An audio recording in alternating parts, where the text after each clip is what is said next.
अस्सलाम वालेकुम। आज की वीडियो में मैं आपको बताऊंगा कि ब्लड प्रेशर जो होता है इसकी नॉर्मल वैल्यूज़ क्या होती हैं, इसकी जो वैल्यूज़ के हिसाब से जो क्लासिफिकेशन है वो क्या होती है, इसके टारगेट्स क्या होते हैं और इसको डायग्नोज आप कैसे करते हैं। तो सबसे पहले तो हम ब्लड प्रेशर की वैल्यूज़ के बारे में डिस्कस करेंगे।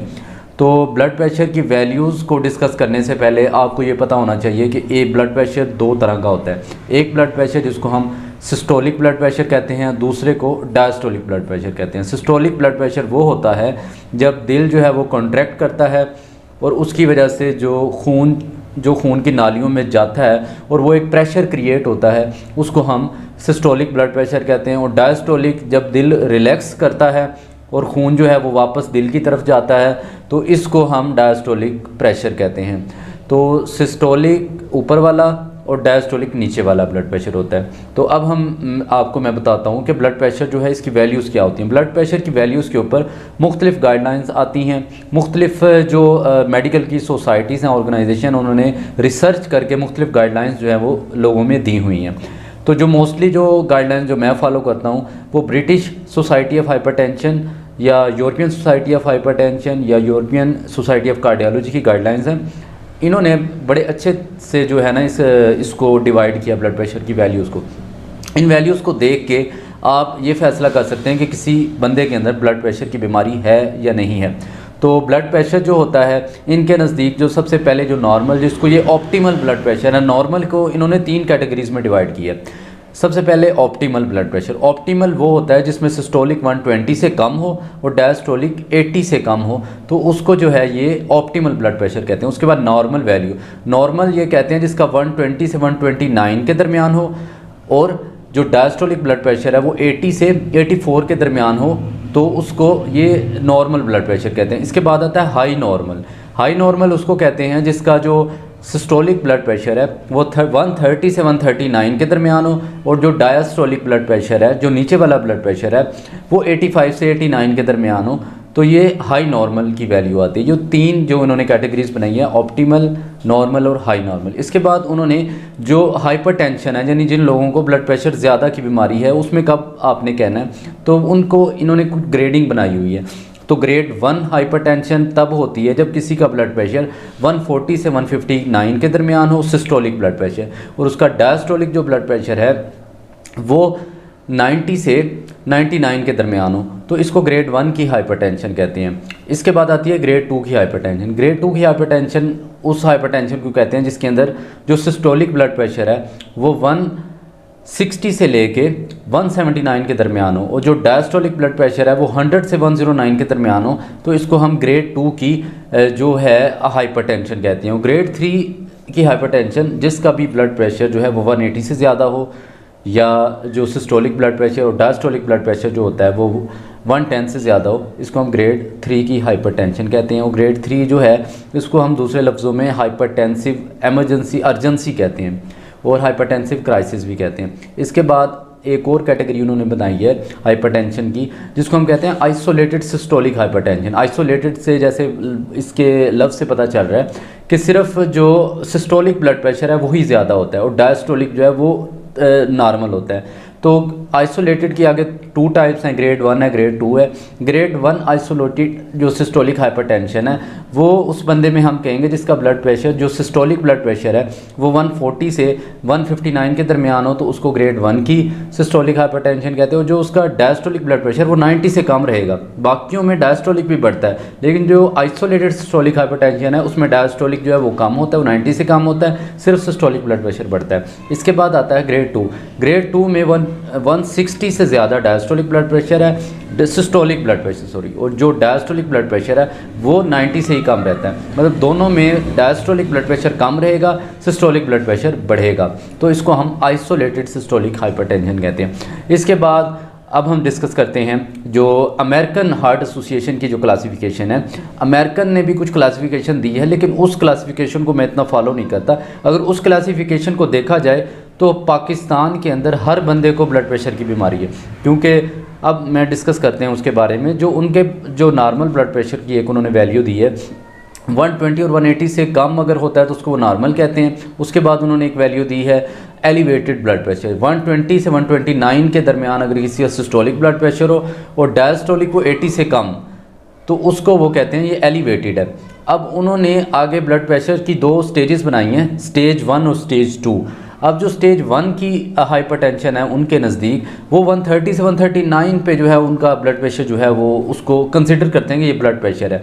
तो 130 से 139 के दरमियान अगर किसी का ब्लड प्रेशर की सिस्टोलिक ब्लड प्रेशर आ रहा है तो उसको वो स्टेज 1 की हाइपरटेंशन कहते हैं। और डायस्टोलिक ब्लड प्रेशर जो है उसको वो कहते हैं 80 से 89 के दरमियान, 80 से 89 के दरमियान डायस्टोलिक, और सिस्टोलिक 130 से 139, इसको स्टेज 1 कहते हैं। और स्टेज 2 140 से बढ़ के किसी का आ जाए या 90 से ऊपर किसी का हो तो उसको स्टेज 2 कहते हैं। अब उन्होंने एक और कैटेगरी बनाई है जिसको हाइपरटेंसिव क्राइसिस कहते हैं या हाइपरटेंसिव अर्जेंसी कहते हैं।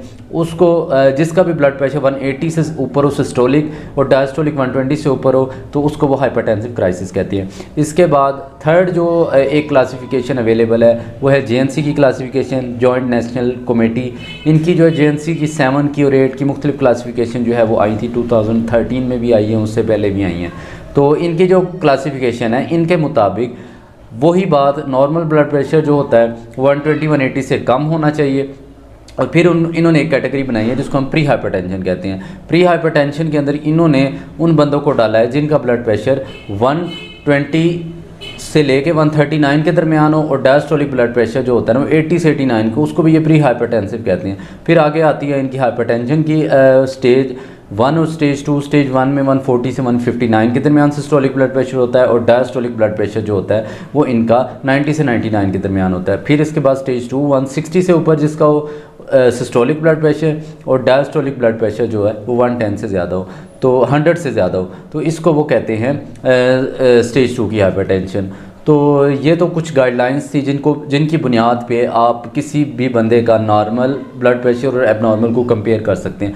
तो अब अगला मैं आपको बताता हूँ कि आपने कब डायग्नोज करना है। अगर एक बंदा आपके पास आया क्लिनिक के अंदर तो उसका ब्लड प्रेशर आते ही 140, 150, 60 आ गया तो आप उसको हाइपरटेंशन लेबल नहीं कर सकते, क्योंकि बाज़ दफ़ा ऐसा होता है जब बंदा ब्लड प्रेशर चेक करवाता है उस वक्त थोड़ी सी एंग्जाइटी होती है, तो एंग्जाइटी की वजह से ब्लड प्रेशर थोड़ा सा रेज होता है। तो ऐसी कंडीशन को मेडिकल में वाइट कोट हाइपरटेंशन कहते हैं, तो जो एंग्जाइटी की वजह से ज़्यादा होता है। तो इसीलिए ब्लड प्रेशर जो होता है इसको डायग्नोज करने के लिए भी कुछ गाइडलाइंस जो है वो अवेलेबल हैं जो कि हमें इन सोसाइटीज़ ने दी हैं। जैसे कि मैंने आपको पहले बताया यूरोपियन सोसाइटी ऑफ हाइपरटेंशन, इनको ब्रिटिश भी कहते हैं, और उसके अलावा जेएनसी और अमेरिकन हार्ट एसोसिएशन या अमेरिकन कॉलेज ऑफ कार्डियोलॉजी, इनकी कुछ गाइडलाइंस हमारे पास अवेलेबल हैं जिनकी बुनियाद पर हम किसी भी बंदे के अंदर ब्लड प्रेशर जो है वो डायग्नोज कर सकते हैं। यानी कोई भी पेशेंट आपके पास आया उसका ब्लड प्रेशर 140 या उससे ऊपर आता है तो आप उस सिंगल रीडिंग के ऊपर किसी को डायग्नोज नहीं कर सकते।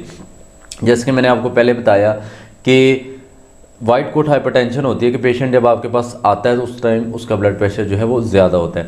तो जो गाइडलाइंस वो ये कहती हैं कि आपने 2 दफ़ा पेशेंट का ब्लड प्रेशर चेक किया, फिर उसका ब्लड प्रेशर ज़्यादा, 2 सेपरेट विज़िट में, एक आज पेशेंट आया फिर कुछ दिन के बाद आपके पास आया और दोनों दफ़ा में ब्लड प्रेशर उसका ज़्यादा आया, तो फिर आप उसको जो है ना ब्लड प्रेशर लेबल करेंगे, हाइपरटेंशन लेबल करेंगे। अगर एक पेशेंट ऐसा है जिसका एक दफ़ा ब्लड प्रेशर ज़्यादा एक दफ़ा कम आया, नॉर्मल आया, तो आप उसको जो है ना घर में ब्लड प्रेशर मॉनिटरिंग के लिए कहेंगे।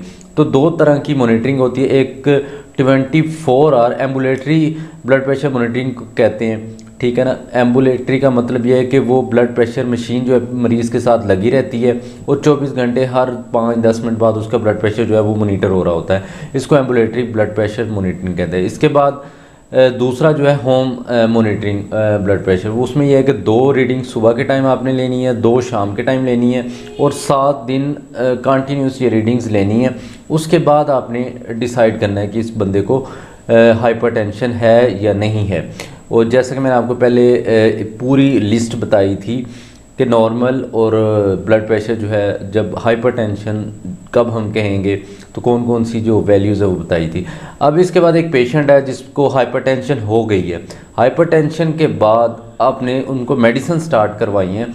अब मेडिसिन जिस बंदे को स्टार्ट आपने करवाई हुई हैं उसके अंदर कुछ टारगेट्स होते हैं कि किस लेवल तक आपने ब्लड प्रेशर को कंट्रोल करके रखना है। तो ब्लड प्रेशर जो होता है ये जो ओल्ड एज में इसकी वैल्यू और होती है, यंग एज में और होती है, और ऐसे मरीज़ जिनके अंदर कोई क्रोनिक इलनेस पाई जाती है, डायबिटीज़ जैसे है, रीनल डिजीज़ जिसके अंदर पाई जाती हैं, तो ऐसे मरीज़ का टारगेट कुछ और होता है। तो सबसे पहले मैं आपको बताऊं, जो सारे अडल्ट्स जिनके अंदर कोई ऐसी बीमारी नहीं, जिनकी एज 60 साल से कम है, उनका ब्लड प्रेशर जो है वो 140 तक सिस्टोलिक ब्लड प्रेशर जो है ना वो मैक्सिमम होना चाहिए।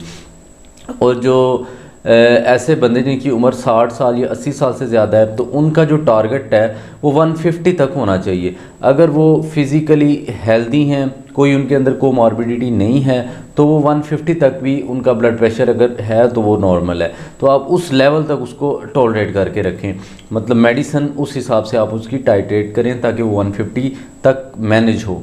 इसके अलावा कुछ ऐसे पेशेंट है जो किडनी या डायबिटीज़ के पेशेंट हैं जिनकी एज 40-60 से कम है, तो ऐसे मरीज़ का जो टारगेट है वो है 130। तो जो मरीज़ क्रोनिक किडनी डिजीज़ या किसी भी क्रोनिक रीनल डिजीज़ या कोई भी क्रोनिक इलनेस का शिकार हैं, तो उनका ब्लड प्रेशर जो होता है वो 130 से कम होना चाहिए। और जो नॉर्मल पॉपुलेशन है 18 साल से ऊपर और 60 साल के दरमियान में, उसका 140 तक टारगेट रखना चाहिए। अगर उनके अंदर कोई क्रोनिक इलनेस है तो 130 टारगेट होता है। और जो 160 से या 80 ईयर्स से अबव लोग होते हैं उनका टारगेट 150 सिस्टोलिक ब्लड प्रेशर है। तो एक और यूरोपियन सोसाइटी जो होती है, यूरोपियन सोसाइटी ऑफ हाइपरटेंशन, वो ज़्यादा कंसंट्रेट करती है डायस्टोलिक ब्लड प्रेशर के ऊपर। सो उन्होंने कहा हुआ है कि जो भी क्रोनिक इलनेस के पेशेंट हैं उनका ब्लड प्रेशर जो है वो 85 जो है वो डायस्टोलिक, इससे ज़्यादा नहीं होना चाहिए। तो वो टारगेट आपने डायस्टोलिक को उन्होंने सेट किया। तो ये कुछ गाइडलाइंस थी जो ब्लड प्रेशर की वैल्यूज़ के बारे में थी, उसके टारगेट्स के बारे में थी, और उसको डायग्नोज कैसे करते हैं उसके बारे में थी। तो उम्मीद करते हैं कि आपको ये वीडियो अच्छी लगी होगी। आप अपने दोस्तों को भी ये बताएं और बाकियों को भी शेयर करें ताकि लोग जो हैं ब्लड प्रेशर जैसी बीमारी से जल्दी जो है ना इस पे कंट्रोल पा सकें, और उनको अपने टारगेट्स का पता हो कि ब्लड प्रेशर किस लेवल तक इसको कंट्रोल करना होता है और कब इसको ब्लड प्रेशर कहेंगे। क्योंकि हमारी सोसाइटी में काफ़ी ऐसे लोग होते हैं जिनको ब्लड प्रेशर होता है लेकिन उनको उसकी अलामतें नहीं आती, जिसकी वजह से वो कंफ्यूज होते हैं क्या ये वाकई ब्लड प्रेशर है कि नहीं है, तो उसकी वो मेडिसिन भी नहीं लेते, जिसकी वजह से हार्ट के ऊपर जो है ना उनके अफेक्ट आते हैं और एंड ऑर्गन डैमेज शुरू हो जाता है। हार्ट के मसल कमज़ोर होते हैं जिसकी वजह से हाइपर टेंसिव जो है ना कार्डियोमायोपैथीज शुरू हो जाती हैं। तो ये सारी कुछ चीज़ें होती हैं जो कॉम्प्लिकेशंस में आगे आती हैं ब्लड प्रेशर की, हाइपरटेंशन की। तो ये मैं आपको नेक्स्ट डिस्कस करूँगा इंशाल्लाह। तो अभी के लिए बस इतना ही था। So thanks for watching my video. अल्लाह हाफिज़।